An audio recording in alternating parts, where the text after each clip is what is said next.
გამარჯობა, ყველას მოგესალმებით. მადლობა დაინტერესებისთვის და აქ მოსვლისთვის. მე გახლავართ ლადო გამსახურდია, ვარ ფსიქოლოგი, კულტურის ფსიქოლოგი, ფსიქოანთროპოლოგი, თესეუს პროფესორი ფსიქოლოგიის დეპარტამენტში. დღეს ჩემი საუბრის თემა შეეხება იდენტობას, ზოგადად ამ ცნებას. იდენტობა არის კონცეფტი, ცნება, რომელსაც აქვს უამრავი წახნაგი, შეიძლება შეხედო უამრავი სხვადასხვა კუთხით და მასზე საუბარი შესაძლებელია, მის შესახებ შესაძლებელია უსასრულოდ ვისაუბროთ ფსიქოლოგიური, ფილოსოფიური, სოციოლოგიური, ანთროპოლოგიური სხვადასხვა კუთხით. ამდენად ჩემს ერთ-ერთ ამოცანას დღეს წარმოადგენს ის, რომ გარკვეულწილად შემოვსაზღვრო ის ტურის შესახებ ვისაუბრებ და ამიტომ მე მაქსიმალურად შევეცდები, რომ არსობრივ, ზოგად და ფუნდამენტურ მახასიათებლებს შევეხო ფსიქოლოგიის და კულტურის ფსიქოლოგიის პერსპექტივიდან. ამას ხაზს უსვამ. ჩემი დღევანდელი ლექცია დაფუძნებული იქნება ძირითადად ემპირიულ სამეცნიერო მტკიცებულებებზე და გზადაგზად თუ იმეს რაიმე კითხვა გექნებათ, გთხოვთ, რომ თავისუფლად გითხოთ და შეგვიძლია დიალოგის რეჟიმიც გქონდეს შიგადაშიგ. რამდენად ჩემთვის ცნობილია, ამ ლექციას შესაძლებელია უსმენდნენ არაფსიქოლოგებიც, არაფსიქოლოგიაში გათვისნობიერებული ხალხიც, ამიტომ თავდაპირველად ზოგადად დავიწყოთ საუბარი იმ შესახებ, თუ ზოგადად რა არის იდენტობა. იდენტობა არის ლათინური წარმოშობის სიტყვა და ლათინურ ენაში მისი ლათინური წინამორბედი სიტყვა, რომელიც მე შესაძლებელია იდეალურად არ გამოვთქვა ლათინური ენის პერსპექტივიდან, idem აღნიშნავდა იგივეობას, მუდმივობას, გარკვეულ დროში და სივრცეშიც. იდენტობის უამრავი განსაზღვრება არსებობს სოციალურ მეცნიერებაში და ფსიქოლოგიაში იმითაც კი.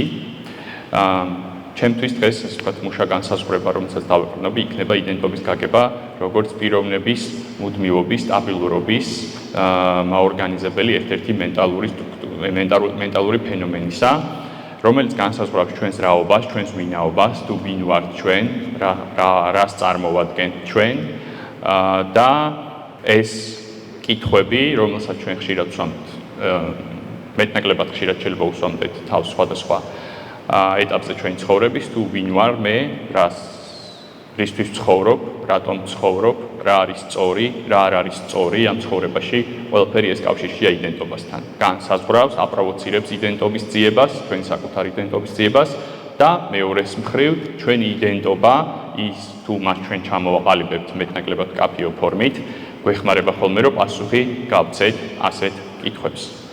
ის თუ როგორი იდენტობა გვაქვს ჩვენ, განსაზღვრავს ჩვენს ვინაობას და ჩვენს შეხედულებებს, ღირებულებებს, რწმენებს, წარმოდგენებს და პირიქით განისაზღვრება ამ ყველაფრით, რაც ახლა ჩამოვთვალე. მე ვახსენე სიტყვა სტაბილურობა, აქვე უნდა დავამატო, რომ სტაბილურობა ამ შემთხვევაში არის ფარდობითი, იდენტობის აბსოლუტური სტაბილურობა არ არსებობს და ნებისმიერი ფსიქიურად ჯანმრთელი ადამიანის თვითგანცდა იცვლება ცხოვრების მანძილზე. ამის შესახებ კიდევ ვისაუბრებ, როდესაც ცალკეულ ეტაპებზე გადავალ.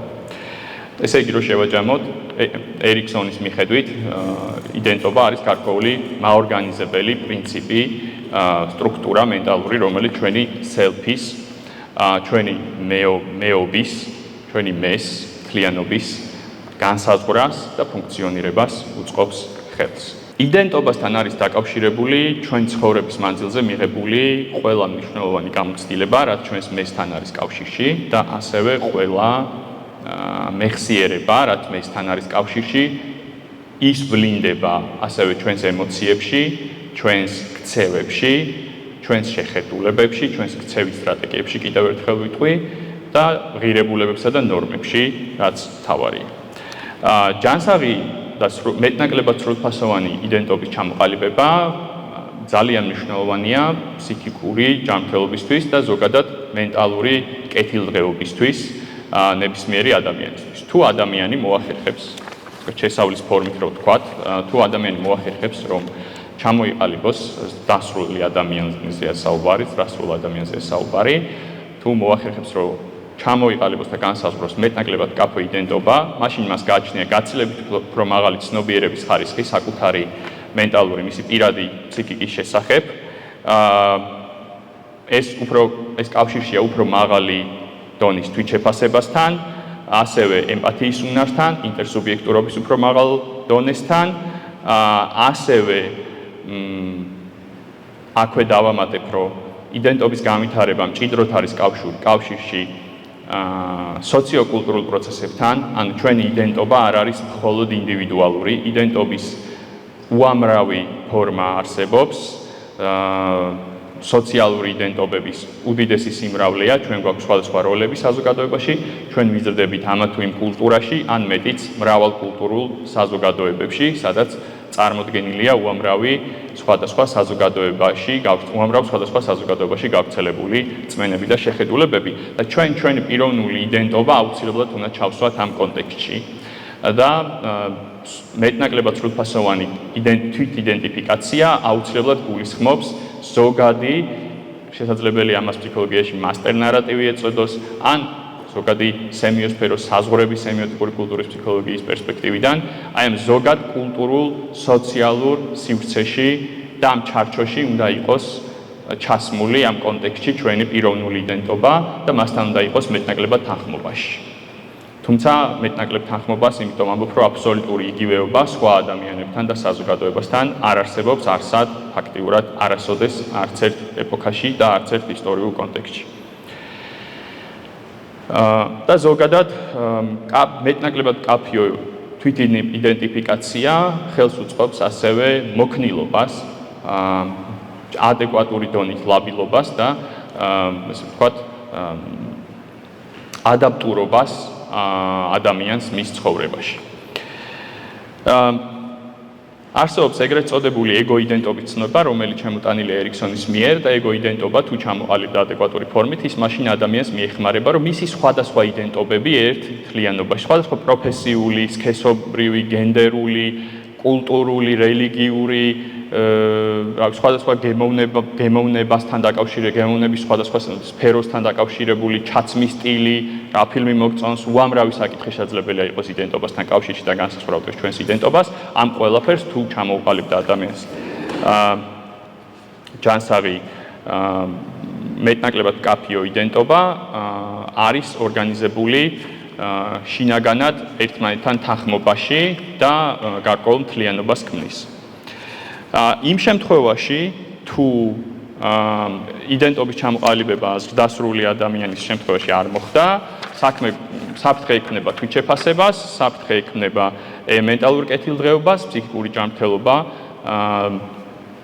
ხდება ბევრად უფრო მოწყვლადი და აქამდე თუ ახსენე, რომ კაფიო იდენტობის მქონე ადამიანი არის უფრო მოქნილი, ამ შემთხვევაში დიფუზური იდენტობას უწოდებთ, როდესაც არ არის ჩამოყალიბებული კაფიო იდენტობა, პირიქით არის გაცილებით უფრო ნაკლებად ადაპტური განსხვავებულობის მიმართ, სხვადასხვა შეხედულებების მიმართ, განსხვავებული რწმენების მიმართ, სხვადასხვა სიტუაციებში შეგუება ასეთი ადამიანისთვის გაცილებით უფრო რთულია და ასევე როგორც უკვე ვახსენეთ, თვითშეფასებაც ამასთან კავშირში კლებულობს. ასეთ ადამიანებს უფრო უჭირთ თუნდაც ურთიერთობების აწყობა, თანატოლები იქნება თუ ნებისმიერი სხვა თაობის მქონე ადამიანი, მათ შორის ოჯახშიც. და ზოგადად სელფის განცდა გაცილებით უფრო სუსტდება და საკუთარი თავის ღირებულების და თვითეფექტურობის განცდა გაცილებით უფრო იკლებს თუ ადამიანს არ აქვს კაფიოდ ჩამოყალიბებული იდენტობა. ეხლა გადავალ უშუალოდ ცალკეული პროცესების განხილვაზე, რომელიც მონაწილეობს იდენტობის ჩამოყალიბების პროცესში. რამდენიმე კლასიკოს ავტორს შევეხები. ერიქსონს მაგალითად, რომელიც უკვე ვახსენე, წარმოადგენს ერთ-ერთ ყველაზე მნიშვნელოვან კლასიკოს ფსიქოლოგიის ისტორიაში. ერიქსონის მიხედვით, რომელიც იდენტობის ერთ-ერთი ყველაზე მთავარი თეორეტიკოსია, განსაკუთრებული აქცენტი კეთდება გარდატეხის ასაკზე. და სწორედ ეს არის ყველაზე ინტენსიური პერიოდი, როდესაც ადამიანი იწყებს აქტიურად ძიებას საკუთარი თავის. თუმცა რეალურად აქვე მოკლედ შედარებით დავამატებ, რომ აქ საუბარია უბრალოდ თვისებრივად ახალ ეტაპზე, თუმცა თანამედროვე ფსიქოლოგიაში რეალურად ჩვენ ბევრი კვლევა მიუთითებს იმაზე, რომ იდენტობის შენებლობა ნაბიჯ-ნაბიჯ და ატომ-ატომ სხვადასხვა ფორმით იწყება ადრეული ბავშვობიდან უკვე. ამაზე ძალიან დიდ ზეგავლენას ახდენს საბოლოო ჯამში ის თუ როგორი იდენტობა გვექნება, ამაზე ძალიან დიდ ზეგავლენას ახდენს ის თუ როგორი განწყობა გვიყალიბდება დამოკიდებულება სამყაროს მიმართ და ამაზე ძალიან დიდ ზეგავლენას ახდენს ადრეული ასაკიდან განცდილი მიღებული გამოცდილებები ოჯახში თუ იმ გარემოში, სადაც ჩვენ ხვდებით და ვიზრდებით. მშობლების მიერ გამოხატული დამოკიდებულება, არიან თუ არა ესე ვთქვათ მშობლები წარმოდგენილი, შეექმნება თუ არა ბავშვს ნდობა გარემო სამყაროს მიმართ პირველი 1 წლის წლინახევრის განმავლობაში მოახერხებს თუ არა მისი აღმზრდელი ბავშვის რომ ბავშვს ჩამოუყალიბდეს პოზიტიური აღქმა გარე სამყაროსი, ეს შემდგომ პერიოდზეც ახდენს ზეგავლენას.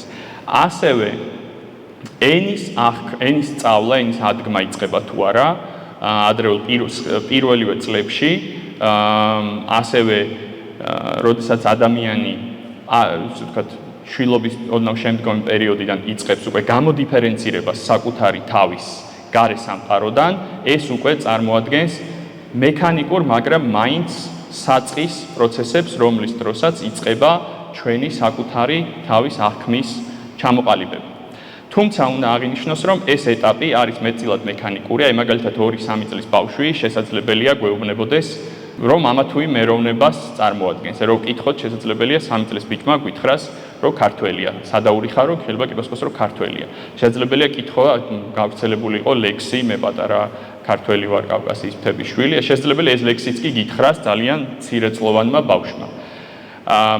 და ჩვენ შეიძლება ვიფიქროთ, რომ აი, როგორ ჩამოყალიბებული, რომ ზუსტად რა კარგად იცის და როგორ აცნობიერებს ყველაფერს უკვე რა პატარა. სინამდვილეში ეს ამ ასაკში ჯერ კიდევ არის მექანიკური იდენტიფიკაცია. ამ ასაკში შესაძლებელია ემოციაც ქონდეს და გარკვეული ბმა ქონდეს ამა თუ იმ იდენტობასთან, პატარა ბავშვს, მაგრამ ეს ჯერ არ არის კაფეოდ გაცნობიერებული თვითონ იდენტიფიკაცია თუ სოციალური იდენტიფიკაცია. ეს არის ეგრეთ წოდებული იარლიყის მიკვრა საკუთარ თავზე. რაშიც ძალიან დიდ როლს თამაშობს გარემო, იმიტომ რომ გარემოში ჩვენ გავდივართ ინკულტურაციას, რაც გულისხმობს ჩვენი კულტურის დასწავლას, ჩვენს კულტურაში არსებული ცოდნის მიღებას, ასევე გარკვეული რიტუალებში მონაწილეობთ და ჩვენ ამ ინკულტურაციის პროცესში უკვე ვიწყებთ მექანიკურად გარკვეული როლების მორგებას, მათ შორის გენდერული როლების მორგებას, ასევე უამრავი თამაშია, რომელიც გვასწავლის უკვე გარკვეული ოჯახური როლების შესახებ, თუ რა როლები არსებობს დედა-მამა, არსებობს სახლობანათა. ან ეს ყველაფერი უკვე გარკვეულ საშენ ბლოკებს წარმოადგენს, რომელიც ბავშვს უქმნის წარმოდგენას სამყაროს შესახებ. და ამ ეტაპზე თუ განვითარება მიმდინარეობს ადეკვატურად, თუ ბავშვს აქვს შესაფერისი გარემო და იღებს შესაბამის ინფორმაციას და სტიმულირებას მშობლების მხრიდან, მას გაცილებით უფრო მეტი შანსი ექნება, რომ 11-12 წლის ასაკიდან, როდესაც გარდატეხის ასაკი დადგება, მეტად შეიარაღებული იყოს უკვე თვითძიების პროცესის დასაწყისად. ამდენად სასურველია, რომ უკვე დასაწყისში, ადრეული ასაკიდანაც მაქსიმალურად მრავალფეროვანი ინფორმაციის მიწოდება მოხდეს ბავშვისთვის გარე სამყაროს შესახებ, მათ შორის ნეობრივი ნორმების შესახებ, ბავშვმა მიიღოს შედარებით პოზიტიური წარმოდგენა, ჩამოყალიბდეს შედარებით პოზიტიური წარმოდგენა გარემოს მიმართ, ვეცადოთ ხელი შევუწყოთ ავტონომიურობის განვითარებას და ინიციატივიანობის და შემდეგ ეგრეთ წოდებული ინდუსტრიულობის განვითარებას, რაც უკვე სადღაც 7-8 წლის ასაკისთვის და შემდგომშიც 11-12 წლამდე უკვე სამუშაო როლების მორგებასაც გულისხმობს. მაგრამ მექანიკურობაში გულისხმობ იმას, კიდევ ერთხელ განსაზღვრავ ყოველი შემთხვევისთვის, რომ სადღაც 11-12 წლამდე ბავშვს ჯერ არ აქვს ადამიანს ზოგადად, თორემ ჩვენ ყველანი გარკვეულწილად ბავშვები ვრჩებით ალბათ სიცოცხლის ბოლომდე, მაგრამ 11-12 წლის ასაკამდე მნიშვნელოვანი განსხვავება არის ის, რომ ინტელექტუალური თვალსაზრისით ჯერ ეგრეთ წოდებული რეფლექსიის უნარი არ არის ჩამოყალიბებული. სადღაც 11-12 წლის ასაკის შემდგომ უყალიბდება ადამიანს საკუთარ თავზე რეფლექსიის უნარი და აბსტრაქტული აზროვნების უნარი, რაც მნიშვნელოვანია ისეთ კითხვებზე დასაფიქრებლად, როგორც აი ჩვენ საუბრის დასაწყისში უკვე ვახსენე, რომ ვინ ვარ მე, რატომ ცხოვრობ, რატომ გაჩნდა ადამიანი, საერთოდ რატომ ვარსებობ, რისთვის ვარსებობ, რა აზრი აქვს ჩემს დაბადებას, რატომ გავჩნდი, რატომ უნდა ვიცხოვრო და ასე შემდეგ. ასეთ კითხვებზე 3-4 წლის ბავშვები ჯერ არ ფიქრობენ. საბედნიეროდ მათთვის. იმიტომ რომ ცხადია, ამ კითხვებს შემდეგ მოყვება ხოლმე დაძაბულობა და ეს სერიოზული გამოწვევა. ამისთვის ადამიანი შედარებით მზად, თუ ადეკვატური ფორმით განვითარდა, არის 11-12 წლის ასაკიდან. ახლა აღზრდის სტილები ვახსენე და 1-2 სიტყვით ამასაც მიუბრუნდები. ადრეული ასაკიდან ბავშვის, ესე ვთქვათ, დისპოზიციების ჩამოყალიბებაზე, ცხოვრების მიმართ დისპოზიციების ჩამოყალიბებაზე და თვითახმის ჩამოყალიბებაზე ასევე გავლენას ახდენს ის თუ მშობლები როგორ ექცევიან მას. ჩვენი საუბრის თემა სცილდება და ამიტომ ამაზე ცლად ვერ ვისაუბრებ და ძალიან მოკლედ ვიტყვი, რომ თუ დავუშვათ მშობელი არის ავტორიტარული. ანუ არ აძლევს ბავშვს გასაქანს, რომ თავისუფლად იმოძრაოს, იფიქროს, თუნდაც შეცდომები დაუშვას. ასეთ შემთხვევაში, რომ შეცდომების დაშვებით ვსწავლობთ ჩვენ ადრეული ასაკიდან, დაბადებიდან, სენსომოტორული განვითარების სტადიიდან დაწყებული, ანუ პირველი თვეებიდან დაწყებული ბავშვი ჭირდება, რომ გამოსცადოს, შეიმეცნოს სამყარო და თან გრძნობდეს, რომ მას ეს თავისუფლება აქვს და სამყარო უსაფრთხოა მისთვის და შეუნარჩუნდეს ის გამბედაობა, რაც ახალდაბადებულ ბავშვს აქვს. იმიტომ რომ ბავშვი ძალიან ცნობის მოყვარე და კარგი გაგებით გამბედავი იბადება.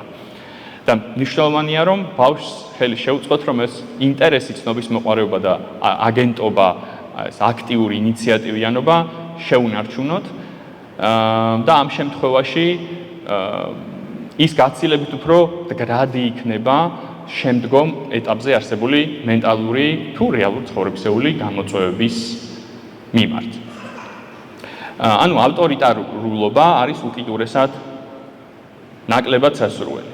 ასევე ნაკლებად სასურველია ბოლო წლებში და ბოლო 10 წლებში ძალიან მოდური სრული თავისუფლების მიცემა, ეგრეთ წოდებული, რაც გულისხმობს იმას, რომ მშობელმა შეიძლება წესიერად არც მოიკითხოს, ან მოიკითხოს და დიდად ინვესტირება საკუთარი თავის და დროის და ყურადღების და ზრუნვის ნაკლებად გამოავლინოს, ესეც არ არის სასურველი, მეორე უკიდურესობაა, როდესაც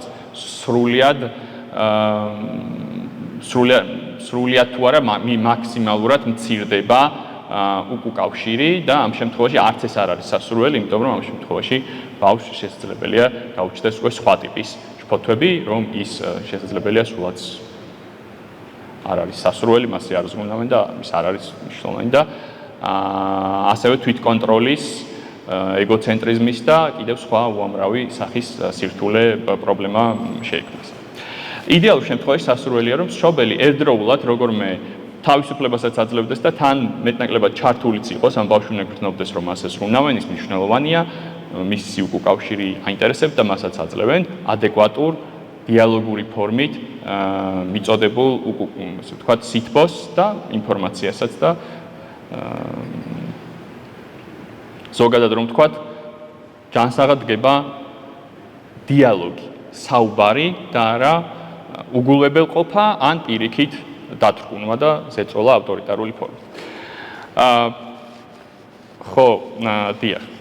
რადგან 11-12 წლის ასაკიდან უკვე ბავშვი მოზრდილია, გასაგებია ფსიქოფიზიოლოგიური ცვლილებები, ალბათ ყველასთვის გააქვინს ვზივართ.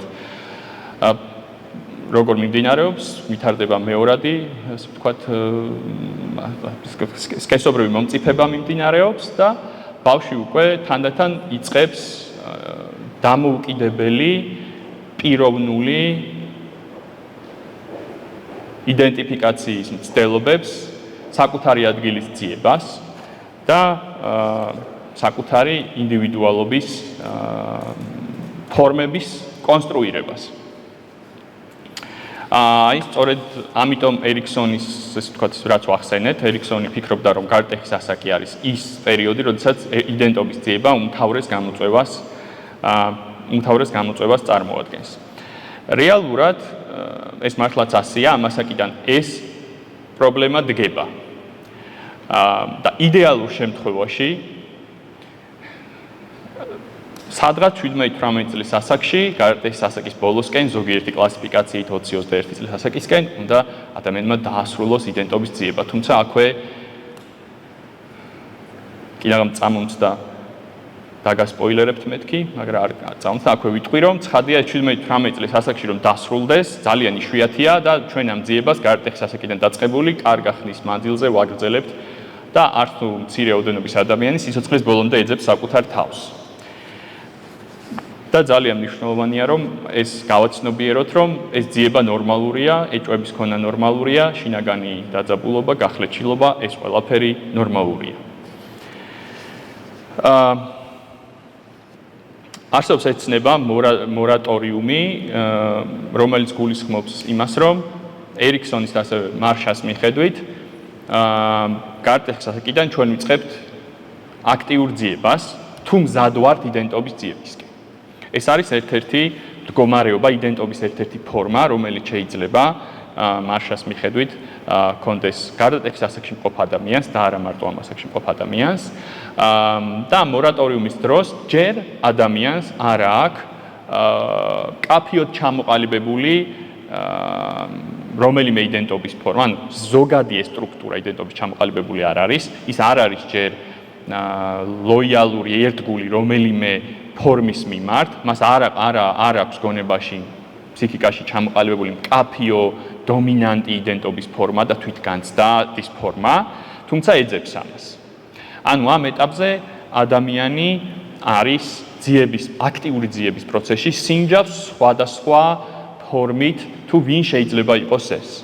და ეს შესაძლებელია გამოიხატოს სხვადასხვა სტილის თუ ჟანრის მუსიკის მოსმენის მცდელობებში, სხვადასხვა სუბკულტურებში შეიძლება გაერთიანება სცადოს გარდატეხის ასაკში მყოფმა ადამიანმა, შესაძლებელია დაკავდეს სხვადასხვა ტიპის სპორტით, შესაძლებელია დაინტერესდეს სხვადასხვა ტიპის აქტივობებით, მოკლედ რომ ვთქვათ, იმიტომ რომ ნახოს და შეამოწმოს სად იგრძნობს თავს კომფორტულად, რა როლში, რა გარემოში, რა ვითარებაში და იდეალურ შემთხვევაში შემდგომ უნდა იპოვოს მისთვის წარმატებული იდენტობის ფორმა, რომელთანაც ის იქნება შინაგანად თანხმობაში. ეს ძიების პროცესი არის ძალიან სასარგებლო და პოზიტიური. იმიტომ რომ ნაკლებად მოსალოდნელია, რომ 11-12 წელსაკში ეგრევე ადამიანს მაშინვე უეცრად სამზარეულად კონდეს იოლად ნაპოვნი, მე ვარ ეს, მინდა ეს, მივდივარ ამისკენ, მოვდივარ ამისკენ. აქედან ვისი გორის ავარ ვიცი და ვისი გორის ვიქნები 20 წლის მერე და 50 წლის მერე ვიცი, რისთვის ცხოვრობ ვიცი, რაზე ვოცნებობ ვიცი, ზუსტად ვიცი რა მინდა ჩემ ცხოვრებაში და ვინ ვარ. 11-12 წლის ასაკში ეს ძალიან იშვიათია. თუ ეს მოხდა, ტაშით უნდა მივეგობოთ ყველა ასეთ ადამიანს, ასე სწრაფად თუ ხდება, მე მგონი 11-12 კი არა, 17-18-19 წლის ასაკშიც კი, თუ არა და აბსოლუტურად ჯანსაღი და ნორმალური მდგომარეობა, როდესაც ადამიანი ეძებს ასეთ სხვადასხვა სინჯავს, სხვადასხვა სიტუაციაში, გარემოში და სხვადასხვა ფორმით საკუთარ თავს. და ამიტომ არის რომ დასრულმა ადამიანმა რომ გადახედოს ან საკუთარ ფოტოებს, ან რა ეცვა, ან რას აკეთებდა გარდატეხის ასაკში, ზოგს შეიძლება გაეცინოს ხოლმე, რომ აი ეს რა, ნახე რას ვაკეთებდი და ან საკუთარივე გზა შესაძლებელია 10-15-20 წლის შემდეგ აღმოჩნდეს ღიმილის მომგვრელი ხოლმე და ეს სრულიად ჯანსაღი პროცესია და ჯანსაღი მოვლენაა. ადრეულ ასევე ხაზს გავუსვამ იმას, რომ როდესაც ვეძებთ გარკვეულ იდენტობებს გარდატეხის ასაკიდან დაწყებული, ის თუ რა მიმართულებით წავალთ, დამოკიდებულია ჩვენს სოციალურ და კულტურულ გარემოს.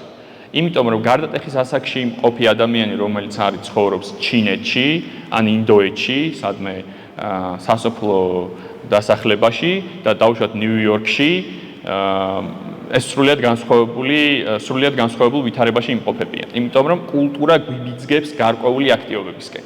კულტურა ტელევიზორიდან დღეს უკვე ინტერნეტიდან აქტიურად ტელევიზორს ვიღა უყურებს. რაღაც ბუმერული რაღაც თქვი. ხო, ძალიან ესე ვთქვათ, განსხვავებულია კონტექსტი, რომელშიც ჩვენ ცხოვრობთ და ამდენად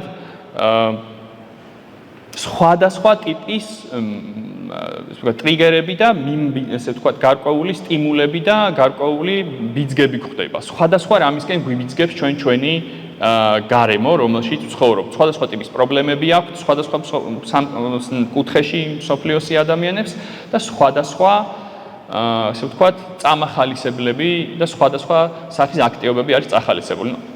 ეგრეთ წოდებულ კოლექტივისტურ კულტურებში წარმატებული იდენტობისკენ მიბიძგება შეიძლება გულისხმობდეს სოციალურ სივრცეში ინტეგრაციისკენ მოწოდებას, წარმატებულ პროფესიულ გზას, დაუშვათ იაპონიაში, ერთ-ერთი ყველაზე მნიშვნელოვანი იყო, ეხლა იცვლება ეს ვითარება ნაწილობრივ, მაგრამ წინა ათწლეულების მანძილზე კორპორატიული იდენტობის შეძენისკენ, წარმატებული კარიერისკენ სვლა იყო ერთ-ერთი ყველაზე მთავარი და დომინანტი გამსაზღვრელი და ასევე ოჯახის ღირებულება იყო მაღალი და ასე შემდეგ სხვა კოლექტივისტური ასე ვთქვათ შრეები ჩვენი ცხოვრების. მაშინ როდესაც დასავლეთში პირიქით, დავუშვათ კანადაში, ამერიკის შეერთებულ შტატებში მაღალი კლასების მოსწავლეებს ახალისებენ, რომ საკუთარი თავის ძიება აწარმოონ, ესე ვთქვათ, საკუთარი თავი იპოვონ, თვითგამორკვევისკენ წავიდნენ, მათი ინდივიდუალობა აღმოაჩინონ და მათი ინდივიდუალური და უნიკალური გზა. სიტყვა უნიკალურობის ხსენებაზე ექვე ვიტყვი, რომ ყველა ადამიანი ცხადია და ყველა იდენტობა რაც არ უნდა ეცადოს, რომ არ იყოს, მაინც უნიკალური იქნება და ყველა ადამიანი და ყველა იდენტობა საბოლოო ჯამში არის სრულიად უნიკალური, ჩვენ ყველანი ვართ სრულიად უნიკალურები. და გარკვეულად მსგავსები სხვებთანაც. ეს უნიკალურობის და მსგავსების გაგება ფარდობითია ასევე და არავინ არ არის უბრალოდ ერთმანეთის მსგავსი და ვერც ვერასოდეს ვერ იქნება, მაგრამ ეს გარდატეხის ასაკში ეს საკითხი განსაკუთრებით მძაფრად აწუხებთ მოზარდებს და ამდენად ადრეულ პერიოდში გარდატეხის ასაკის, სადღაც 12-13-14 წლის ასაკისთვის გაცილებით უფრო პრიორიტეტული ხდება თანატოლების მოსაზრება ბევრისთვის, თუმცა შემდგომ ეს იცვლება და თანდათან და მსგავსება თანატოლებთან, ესე ვთქვათ, გაცილებით პრიორიტეტული ხდება, თუმცა გარდატეხის ასაკის ბოლოსკენ ეს ტენდენცია ნელ-ნელა სუსტდება კვლევების მიხედვით და ოჯახის პოზიცია, თუნდაც მშობლების აღმზრდელების პოზიცია კვლავ ნელ-ნელა ისევ იძენს გარკვეულ წონას. ანუ ეს იმ შემთხვევაში თუ ხდება იდენტობის ძიების გზაზე შემდგომი ნაბიჯების გადადგმა. ამ დროს განსაკუთრებით ადრეულ პერიოდში გარდატეხის ასაკის, როგორც ვახსენე, თუ ძიების პროცესებს აწარმოებს ახალგაზრდა ადამიანი, ამ შემთხვევაში მისთვის გარკვეული მოდელის როლი შესაძლებელია შეასრულოს ნებისმიერ რამემ, რაც მის გარემოშია. და ამ შემთხვევაში ძალიან დიდი მნიშვნელობა აქვს და ძალიან დიდ განსხვავებას სხვადასხვა თაობებს შორის, მათ შორის ისიც განაპირობებს, რომ სხვადასხვა ტიპის მოდელები არის ხელმისაწვდომი ყოველი ახალი თაობისთვის. ყოველი ახალი თაობა ცხოვრობს ახალ ტექნოლოგიურ და სოციოკულტურულ რეალობაში. თუმცა ხანდახან განსხვავებები თაობებს შორის გაზვიადებულია ხოლმე, განსაკუთრებით იმ ეტაპზე, როდესაც გარდატეხის ასაკში, იმ ეტაპზე, როდესაც უნიკალურობის ძიება არის ხოლმე პრიორიტეტი. ესეც თანდათან უფრო სუსტება და დაიძლევა ხოლმე, თუმცა ბოლომდე არასოდეს არ ქრება. არსებობს კიდევ სხვა მდგომარეობებიც იდენტობის, რომელსაც გარდატეხის ასაკში შესაძლებელია აღმოჩნდეს გარდატეხის ასაკში მყოფი ადამიანი ჯეიმს მარშას მიხედვით. და ეს სხვა ვარიანტები არის შედარებით ნაკლებად ეფექტური. არსებობს ესეთი ცნება, ქართულად ითარგმნება როგორც იდენტობის დაკარგვა დაახლოებით და იდენტობის დაკარგვა გულისხმობს იმას, რომ ადამიანი იმის მაგივრად, რომ საკუთარი თავი, საკუთარი ადგილის ძიება დაიწყოს და ის, რასაც აქამდე ვამბობდი, მოსინჯვა საკუთარი თავის სხვადასხვა კონტექსტში, ის მზამზარეულ უკვე გარემოში მოცემულ იდენტობებს ირგებს პირდაპირ საკუთარ თავზე. ეს ძალიან იოლი გადაწყვეტილებაა, ნაკლებ წვალებას ითხოვს სამზარეული იდენტობა რომ მოირგო, მაგალითად ეს შესაძლოა გულისხმობდეს რომელიმე წიგნის პერსონაჟის იდენტობაში შესვლას და მის მორგებას, ან რომელიმე მსახიობის, ან პოპულარსკვლავის, ან ფეხბურთელის, ან მსახიობის, ან რეჟისორის. ხშირ შემთხვევაში ეს არის ხოლმე ცნობილი პირი, თუმცა შესაძლებელია იყოს ვინმე ავტორიტეტული ფიგურა სკოლაში, ვინმე პოპულარული ან ვთქვათ ეგრეთ წოდებული პოპულარული ტიპი, კაი ტიპი ვიღაცა და იმის დამსგავსება დაიწყოს ადამიანმა და მოირგოს, ესე ვთქვათ, ვინმე სხვა ადამიანის იდენტობა.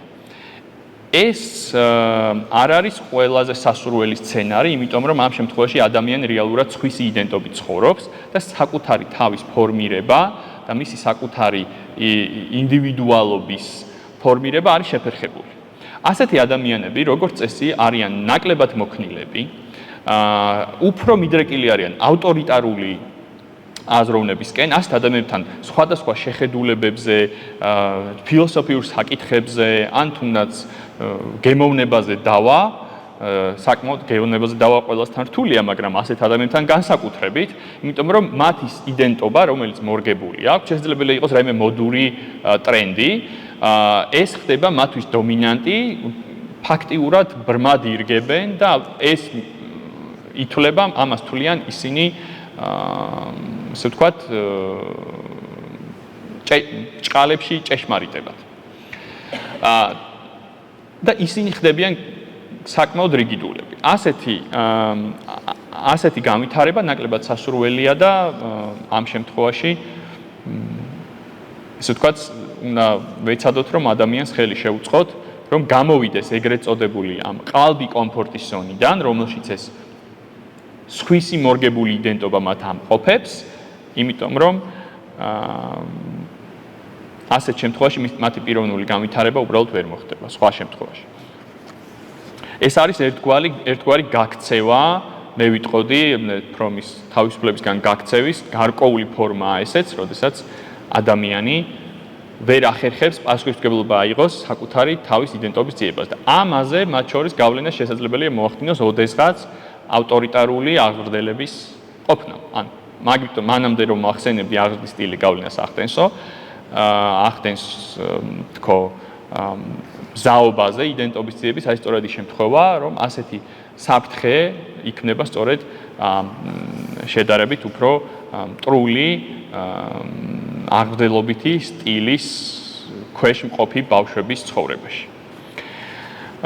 არსებობს კიდევ ერთი ფორმა იდენტობის მდგომარეობის, რომელიც უკვე ვახსენე ირიბად მანამდე, დიფუზურობა, ანუ როდესაც ადამიანს არც საკუთარი თავის იდენტობის ძიება არ აქვს, ნაწარმოები, ანუ არ ეძებს არც საკუთარ თავს, არც სხვისი იდენტობა არ აქვს მორგებული. ფაქტიურად ასეთი ადამიანი არის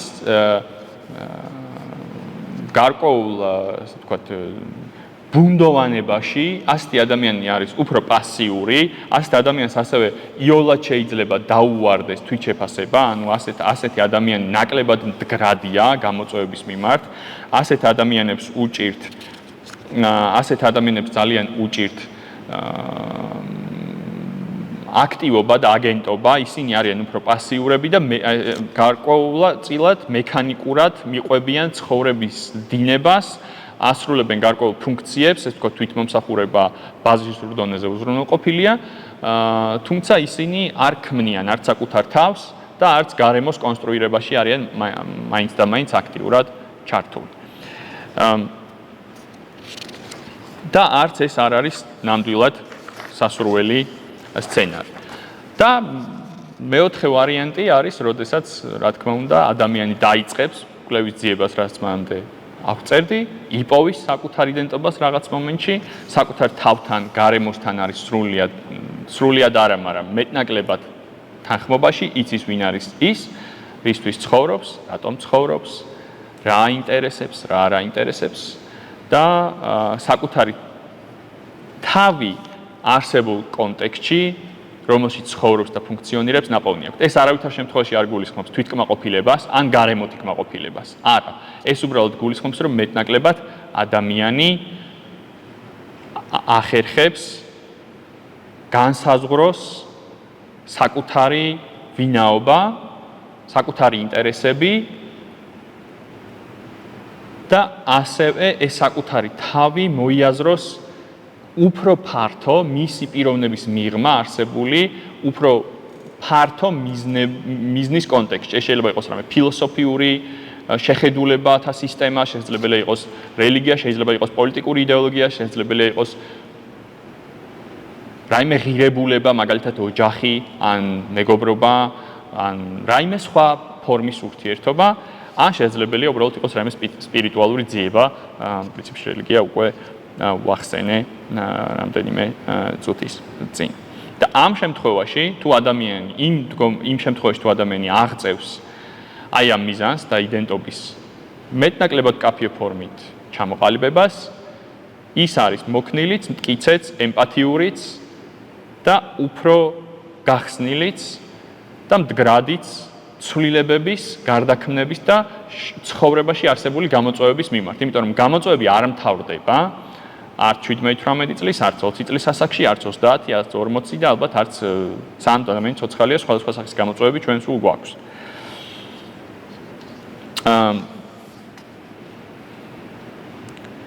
და რა შეიძლება საბოლოო ჯამში რაღაც შეჯამებისკენ რომ სანამ წავალ, ხაზი მინდა გავუქვსო ერთ სტრუქტურულ მახასიათებელს, რომელიც ჩვენს self-ს გააჩნია. როდესაც ადამიანი განსაზღვრავს საკუთარ თავს, ის არ არის უბრალოდ ის, ვინც ის არის ეხლა ამ წუთას, ამ მომენტში. ეს ძალიან მნიშვნელოვანი ნაწილია ჩვენი self-ის სტრუქტურის. თუმცა რეალურად ჩვენი self-ი ასევე შედგება იმისგან, თუ ვინ და როგორები გვინდა რომ ვიყოთ. სხვადასხვა თეორიაში, ფსიქოლოგიაში არსებობს სხვადასხვა ცნებები. ego იდეალი, იდეალური მე და ასე შემდეგ. სხვადასხვა, ასე ვთქვათ, ფორმით შესაძლებელია, ასე ვთქვათ, განსაზღვროთ ეს ხატი, რომელიც წარმოადგენს ჩვენი საკუთარი თავის, ჩვენი წარმოდგენით იდეალურ ვერსიას. და რაც უფრო მიუღწეველია და რაც უფრო შორს არის ეს იდეალური ხატი, მით უფრო იზრდება ჩვენი შფოთვა, ჩვენი საკუთარი იდენტობის და ჩვენი თვითგანსაზღვრების შესახებ. და რაც უფრო მცირეა დისტანცია ჩვენს რეალურ მესა და იდეალურ მეს შორის, მით უფრო მდგრადი და მით უფრო მაღალი თვითშეფასების მქონეა ადამიანი. ეს იდეალური ხატი საკუთარი თავისა თავის მხრივ ყალიბდება ჩვენს მიერ ჩვენს კულტურაში მიღებული ცოდნით. შესაბამისად, კიდევ ერთხელ ვბრუნდები იმ საკითხს, რომ ჩვენ, როდესაც ბავშვებთან გვაქვს ურთიერთობა, ჩვენ ადრეული ასაკიდანვე ვაყალიბებთ მათ წარმოდგენას არა მარტო ზოგადად სამყაროს შესახებ, არამედ ასევე ზოგადად ადამიანის შესახებ, ასევე მათთვის საკუთარი თავის იდეალური ფორმის შესახებ. და ამდენად ძალიან მნიშვნელოვანია, რომ ამ მხრივაც აღმზრდელების მშობელი იქნება ეს თუ სხვა ვინმე, დამოკიდებულება ბავშვების მიმართ იყოს მაქსიმალურად კონსტრუქციული. არსებობს გარკვეული კულტურები, შესაძლებელია საქართველოსაც ეხებოდეს ეს, სადაც ბავშვების მიმართ არის უკიდურესად გამძაფრებული მოლოდინები. ხო, ეს სოციალურ ქსელებშიც რომ შევიდეთ, შესაძლებელია დავინახოთ, როგორ ხდება შეფასება. აი ძალიან ხშირია საქართველოში აღმატებითი, გაზვიადებული შეფასება. სიტყვა ყველაზე ისმის ძალიან ხშირად. ყველაზე ჭკვიანი, ყველაზე ლამაზი, ყველაზე მებრძოლი და რა. და გაზვიადებული მოლოდინები, რომელთაც სათავე ედებათ ადრეულ ასაკში და მშობლების მხრიდან კომუნიკაცია არის ამის საფუძველი ხშირ შემთხვევაში, შესაძლებელია ძალიან მნიშვნელოვანი სტრესორი აღმოჩნდეს იდენტობის ძიების გზაზე და ხელი შეუშალოს ადამიანს, რომ იპოვოს საკუთარი თავი ამ სამყაროში. იმიტომ რომ გაუმძაფრდება, ანუ ადამიანს, რომელსაც აქვს ძალიან გაზვიადებული, არაადეკვატურობამდე გაზვიადებული მოლოდინები საკუთარი თავის შესახებ, ის მას გაუჭირდება რომ იყოს უფრო კმაყოფილი და მისი თვითშეფასება იქნება მუდმივად თუ არა ხშირ შემთხვევაში რისკის ქვეშ, ანუ ის უფრო მოწყვლადი იქნება თვითშეფასების დავარდნის მიმართ. ამდენად ჩვენ ინდივიდები ყალიბდებით ჩვენი გამოცდილებების, ჩვენი ემოციური, ქცევითი გამოცდილებების და ჩვენი კულტურული ცოდნის და კულტურული მოლოდინების საფუძველზე ვაყალიბებთ შემდგომ გარკვეულ იდეალურ ხატებს და საკუთარ რეალური მეს აღქმასაც ამ პროცესში. და ფუნქციონირებთ სამ განზომილებიან, ესე ვთქვათ, დროით სივრცეში, სამ განზომილიან ტემპერალური განზომილებები არის სამი, რომელშიც და რომელთა შორისაც ჩვენ ცხოვრობთ. ამიტომ სასურველია, რომ ჩვენ გარშემო მყოფ ადამიანებს ნებისმიერი ასაკის და ჩვენ თვითონაც გავაცნობიერებთ და გარშემო ადამიანებსაც მივახმაროთ იმის გაცნობიერებაში, რომ ეჭვების ქონა თუნდაც გარკვეულ საზღვრებამდე შინაგანი გახლეჩილობა, ჯამთელ საზღვრებამდე შინაგანი გახლეჩილობა, ეს ნორმაა, ბევრ ადამიანს თუ ყველას არა, ცხოვრების სხვადასხვა ეტაპზე აქვს გარკვეული ეჭვები, ფოთოები, ფიქრები, მათ შორის იდენტობასთან დაკავშირებით და ეს ნორმალურია. ადამიანებს იმ შემთხვევაში თუ აქვთ გარკვეული სირთულეები და დიფუზურ მდგომარეობაში არიან, უნდა მივაწოდოთ შეძლების დაგვარად ინფორმაცია, მასალა, სხვადასხვა კულტურული მოდელების, სხვადასხვა შესაძლებლობების შესახებ და რაც თავარია, ვიყოთ ნაკლებად კრიტიკულები განსაკუთრებით მაშინ, როდესაც საქმე გვაქვს მცირეწლოვან ან თუნდაც ჯერ კიდე ბოლომდე როცა არ არის ადამიანი ჩამოყალიბებული და ჩამოყალიბების პროცესშია ასეთ ინდივიდებთან. ეს არის და ეს ზოგადად რისი თქმაც მსურდა. ცალკე თემა არის კიდევ როგორ ყალიბდება სხვადასხვა სოციალური იდენტობები და ამ თემაზე საუბარი შესაძლებელია სხვა დროს.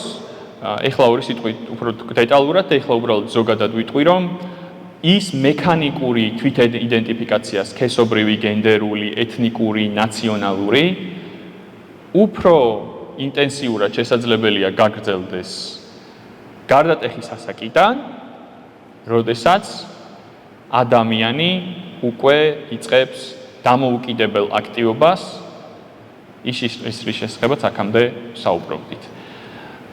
და ყველა ფორმა იდენტობისა საბოლოო ჯამში მნიშვნელოვანია ჩვენი საკუთარი სელფის გამსაზღვრელი იდენტობების ჩამოსაყალიბებლად. და ეხლა პირველ რიგში ამ თასვე მადლობა ყველას ყურადღებისთვის.